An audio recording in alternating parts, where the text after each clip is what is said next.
Assalamualaikum warahmatullahi wabarakatuh. Halo semua. Untuk pada kesempatan hari ini kita akan melakukan diskusi mengenai iPrice dan kita akan membahas beberapa hal seperti strategi marketingnya, terus bagaimana e-commerce ini di 2 tahun terakhir. Dan mungkin bisa kita mulai saja. Dimulai dari perkenalkan diri dulu. Sebelumnya nama saya Lutfi Saputra. Saya Givi Alfandi Diva. Saya Muhammad Farhanuddin Wijaya. Saya Legend Devandra Fablo Gloria. Saya sendiri Desta Nugraha. Oke, untuk yang pertama mungkin kita bahas mengenai peringkatnya dulu deh. Kan 2 tahun terakhir. Mungkin kita mulai dari rankingnya dulu. Dari 1 sampai 10. Mungkin untuk rankingnya dari tahun 2020. Jadi menurut data iPrice pada tahun 2020, peringkat pertama masih dipegang oleh Shopee, kemudian kedua dipegang oleh Tokopedia, ketiga Bukalapak, keempat Lazada, kelima Blibli, keenam ada JDID, kemudian ketujuh ada Orami, kedelapan ada Bineka, 9 Sosiala, dan yang ke-10 ada Matahari. Itu yang 2020 ya. Untuk 2021 Dari yang paling atas itu ada Tokopedia. Terus kedua itu ada Shopee, ketiga ada Bukalapak, keempat ada Lazada, kelima ada Blibli, keenam ada Orami, ketujuh Ralali, ke-8 Bineka, ke-9 JDID, dan yang ke-10 itu Zalora. tadi kan ini sudah di ranking ya. Dan yang saya lihat sendiri, yang saya dengar itu rata-rata tidak banyak perubahan dan hanya di ranking-ranking yang terbawah aja, yang beberapa ada yang baru ada di tahun itu masih 10 besar dan ada yang keluar. Tapi untuk 1, 2, 3-nya itu hanya bertukar posisi untuk 1 dan 2 dan sisanya rata-rata sama. Oke. Menurut kalian nih, aku nanya ke kalian, itu apa sih yang membuat ini dari kesamaan gitu dari e-commerce ini? Jika dilihat dari ranking yang ada, untuk kategorinya menunjukkan hampir semua yang ada menunjukkan kategori B2C atau business to customer. Jadi hanya beberapa yang menggunakan B2B. Menurut saya B2C lebih ampuh untuk menarik minat pelanggan karena B2C ini lebih simpel, yaitu konsumen tidak ingin membuang waktu untuk memahami mengapa mereka harus membeli produk tersebut. Sedangkan yang B2B di mana mereka harus lebih melakukan penelitian terlebih dahulu atau membaca artikel sebelum melakukan transaksi. Jadi intinya B2C ini lebih simpel. Oke, jadi di 2 tahun itu untuk tipenya itu berarti B2C ya yang paling banyak. Nah, tapi kenapa? Itu kan tadi kalian sebutkan tuh keuntungannya gitulah. Kenapa yang lain misalnya kayak C2C itu tidak menguntungkan? Bahkan contohnya aja yang kasusnya nih ada di Bukalapak nih. Setahu saya dulu kan di Bukalapak dulu sistemnya itu C2C, yang mana itu dulu itu menjual kayak barang-barang bekas gitu dari punya orang itu langsung ke customernya. Jadi sistemnya itu C2C. Dan sekarang malah Bukalapak sistemnya menjadi B2C yang mirip dengan kayak Shopee dan Tokped gitu. Kenapa C2C bisa kalah bersaing lah bahasanya. Jadi C2C itu kalah bersaing karena ini sistemnya customer to customer. Jadi mungkin pengawasan dari platform itu sendiri tidak seketat dikatakan secara business to customer atau business to business. Karena dikatakan secara customer to customer, maka akan barangnya, pengawasan barangnya tidak terjamin. Mungkin barangnya tidak sebagus yang ditawarkan saat ada di platform. Kedua, penjaminan dari platform sendiri jika barang tersebut tidak sampai, tidak seketat jika dilakukan dari business to customer atau diawali dari perusahaan-perusahaan yang legal.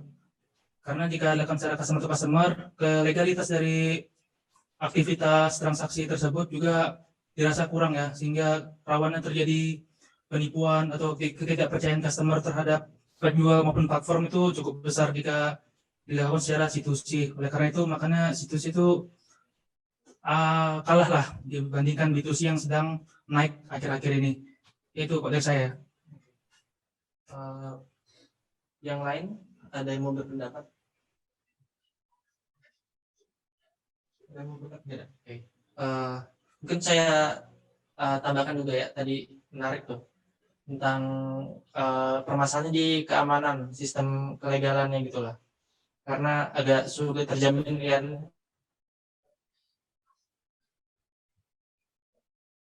Kalau dari kasih kan dulu kan keuntungannya bisa negosiasi gitulah sama nego untuk harganya sama yang penjual itu, tapi tetap orang-orang lebih memilih terjaminnya gitu ya, keamanannya kayak gitu.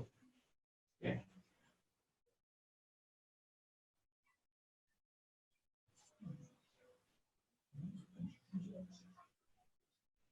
Terus nah di sini kan yang di ranking atas kan 2020 tuh ada Shopee, Tokped, Bukalapak. Terus di 2001 juga yang isi juga Tokopedia, terus Shopee sama Bukalapak. Nah, itu apa sih yang membedakannya? Kan pada sama-sama itu dia begitu sih gitu. Dan juga membuat dia bisa di atas itu apa? Ada kayak strateginya gitu, macamnya untuk mereka bisa membedakan juga dengan e-commerce lain gitu. Udah baca sedikit sih soal strategi ya Tokopedia khususnya. Jadi mengapa Tokopedia itu bisa menduduki e-commerce terfavorit dari pengguna sosial media di Indonesia, sama mengapa Tokopedia juga bisa bertahan di posisi atas itu, karena Tokopedia itu mampu beradaptasi ya terhadap tren-tren yang berkembang di masyarakat khususnya di sosial media. Itu juga menentukan sehingga masyarakat tuh bisa tahu, oh ini kah Tokopedia, ini kah barang-barangnya di Tokopedia. Jadi ada kayak ngena itu di masyarakat soal marketingnya. Ada kayak menggait ambassador ya bahasanya, kayak artis-artis public figure untuk membantu dalam promosinya. Dan juga Tokopedia juga memberikan apresiasi kepada para penjual maupun pada para pembeli. Dan juga para pembeli juga senang nih kalau ada diskon-diskon gitu. Akan juga banyak pembeli yang berkunjung ke Tokopedia. Baru juga Tokopedia itu sering buat event. Ya event ulang tahun lah, atau event 17-an. Baru juga memberikan yang saya pakai kayak loyalty gift lah. Itu sih kalau menurut saya strategi-strategi yang digunakan Tokopedia mengapa bisa bertahan di puncak di e-commerce Indonesia. Oke, itu tadi dari Tokopedia ya untuk strategi-strateginya. Jadi saya juga ingin melanjutkan mengenai strategi-strategi marketing yang digunakan oleh toko online ini. Salah satunya itu adalah Shopee ya. Shopee ini mungkin tidak terlalu jauh juga dengan strategi yang dilakukan oleh Tokopedia. Jadi salah satunya itu bisa dibilang untuk Shopee ini punya target pasar konsumennya itu cukup jelas. Sebagai contoh itu kita bisa ngira-ngira nih, misalnya kayak target konsumen dari pasar Shopee ini dari kalangan remaja nih khususnya, maupun yang mungkin bisa sedikit separuh bayar ya, itu tidak bisa mengabaikan fakta-fakta bahwasanya golongan tersebut yang lebih sering berbelanja atau paling berpotensi belanja online gitu. Apalagi kalau lihat bahasanya harga yang cukup murah ya. Shopee ini juga menyediakan layanan iklan yang cukup memprioritaskan penggunanya gitu. Sebagai contoh, ketika kita bermain smartphone, itu Shopee banyak memposting iklannya gitu. Kemudian ada juga banyak pilihan promo. Nah, disinilah salah satu keunggulan Shopee dalam pelayanan konsumen, di mana strategi pemasarannya juga memayungi para penjual dan juga dapat mengembangkan tokonya dengan cara semaksimal mungkin. Nah, selanjutnya ada fitur layanan yang bervariasi. Dari fitur ini itu cukup berkaitan dengan promosi dan iklan pemasaran. Shopee ini juga menambah berbagai layanan menarik untuk memberikan perasaan bahagia lah pada konsumen. Nah, berbagai layanan yang cukup menghibur inilah yang dapat menyenangkan atau menarik perhatian dari konsumen. Dan ini juga bisa dinilai cukup berhasil karena memunculkan antusiasme dari masyarakat dan bisa juga meningkatkan popularitas dari Shopee tersebut. Nah, selanjutnya ini berbicara tentang iklan. Kalau iklan ini Shopee mungkin sudah tidak bisa kita lakukan lagi ya. Sebagai contoh itu ada iklan yang sering muncul dari platform sosial media seperti YouTube, Facebook, bahkan di TV. Di mana strategi Shopee ini juga menimbulkan kontra gitu di selain melalui iklan ini mereka dapat menaikkan popularitasnya. Sebagai contoh itu ada beberapa konsumen yang merasa iklan Shopee ini terlalu banyak dan dapat dianggap spam. Aku pendapat juga ya, masih pendapat ke Bukalapak dulu deh, ke yang ketiga juga. Yang aku lihat ya di listnya itu kan yang tertinggi tuh di pengunjungnya. Nah, Padahal itu modelnya juga sama tuh B2C, dan juga teknik-teknik marketingnya juga yang sudah dijelaskan juga itu mirip-mirip.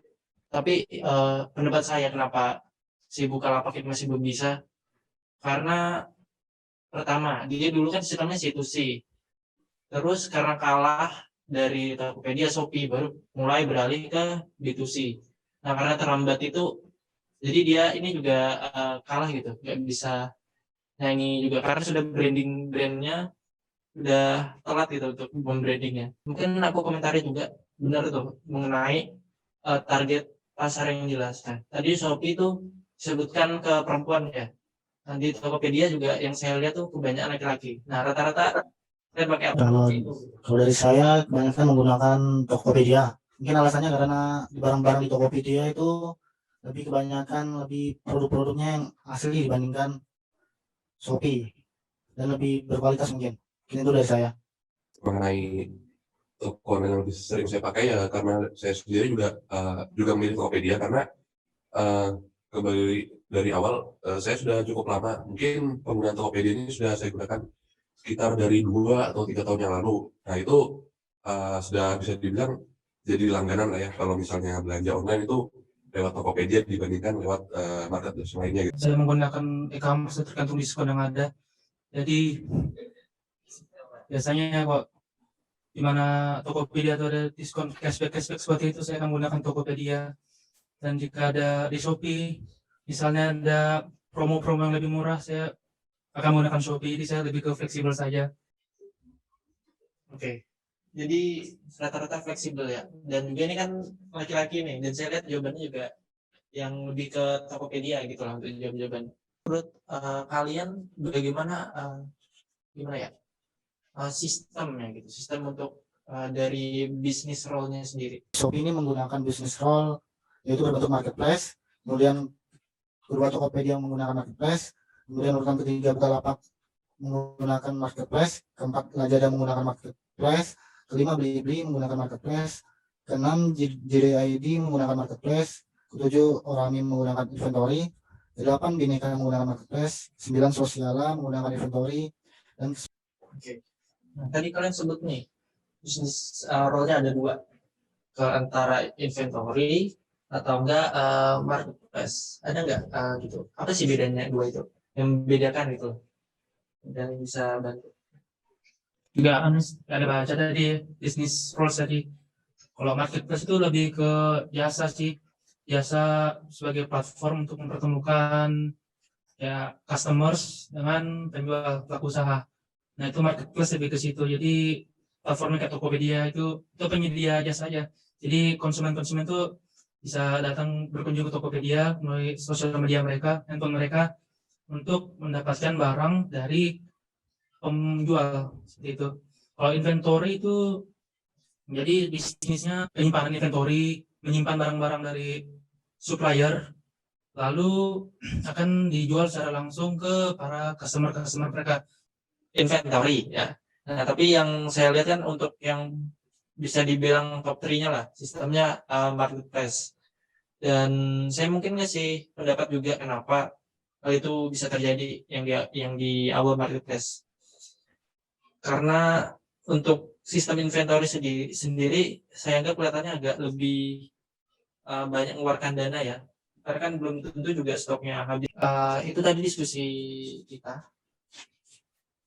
Dan ya mungkin bisa kita tutup ya. Terima kasih untuk yang sudah mendengarkan dan menonton jalannya diskusi kita mengenai iPrice itu, dari sistem dari tadi masuk ke rankingnya, terus bagaimana strategi marketingnya juga berjalan, terus juga apa itu bisnis role, dan itu saja yang bisa saya sampaikan. Saya tutup. Terima kasih. Wassalamualaikum warahmatullahi wabarakatuh.